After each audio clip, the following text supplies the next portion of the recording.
Hello friends, જય માતાજી બધાને। સવાર પડી ગઈ છે ને હિયાબેન પણ અમારી સાથે સાથે જાગી ગયા છે આજ। અને નાસ્તામાં મેં રોટલીનું શાક, કેરી અને ચા બનાવી છે। સવારમાં રોટલીનું શાક કોને ભાવે છે જણાવજો। અને હું હિયાને ગોતતી હતી પણ મારે સાચું દૂર ન જવું પડ્યું, એ મને અહીંયા જ મળી ગઈ છે।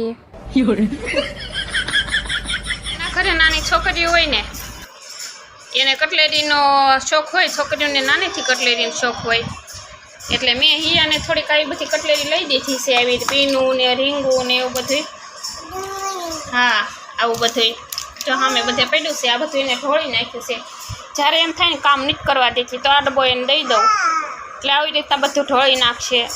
પહેલાં આપણને આવું બધું આઈડિયા ન હોય કાંઈ કે આમ કરવી તો આપણને કામ કરવા દે, પણ પછી આપણો મગજ એમાં હાલવા માંડે કે આપણે શું કરવી તો આપણને ઘડીક કામ કરવા દે ને, એ ટાઈમ પાસ એને થાય ને એ હાટો આવો જુગાડ કરવો પડે છે। કૂતરાને ઢીંગલાને એ બધાને નાવા સુધી તો ઠીક હતું, પણ હવે પીનુંનો વારો આવ્યો છે ને હિયા એક પછી એક બધી પીનું નવરાવીને સાઈડમાં મૂકતી જાય છે। બપોરે મેં જમવામાં દાળ ભાત, ભૂંગળા બટેટા બનાવી નાખ્યા અને ખમણ મગાવી લીધા। બીજાની મને ખબર નથી, પણ અમારા ઘરે રવિવારનું મેનુ ફિક્સ જ હોય। અને બપોર પછી હું ને હિયા બે શાકભાજી લેવા ગયા, શાકભાજી લઈને આવ્યા, સાંજ પડી ગઈ। અને સાંજે અમે સારા પાડોશીના ઘરેથી બરફ માગીને લઈ આવ્યા, કારણ કે અમારા ઘરે ફ્રીજ નથી। હિયાન